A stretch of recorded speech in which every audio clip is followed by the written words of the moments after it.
suoi giovani. Noi affidiamo il suo corpo alla sepoltura della terra. Crocifisso per noi sotto Ponzio Pilato, morì e sepolto, e terzo giorno risuscitato secondo le scritture, è salito al cielo, siede alla destra del Padre, e di nuovo verrà nella gloria per giudicare i vivi e i morti. Il suo regno non avrà fine, il regno dello Spirito Santo, e il Sole della vita, e procede dal Padre e dal Figlio, e con il Padre e il Figlio saranno glorificati, e ha parlato per mezzo dei profeti. Credo la Chiesa, una santa, cattolica, apostolica, professo solo la battesimo per il perdono dei peccati, aspetto la risurrezione dei morti, la vita del mondo verrà. Amen.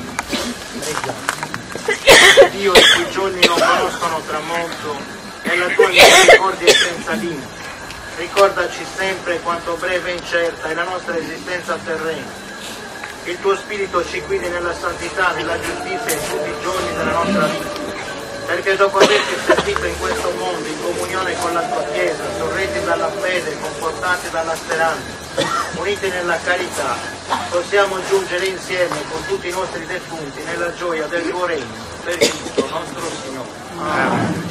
Eterno riposo.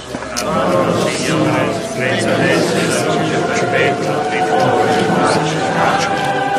La sua anima e le anime dei fedeli riposino in pace.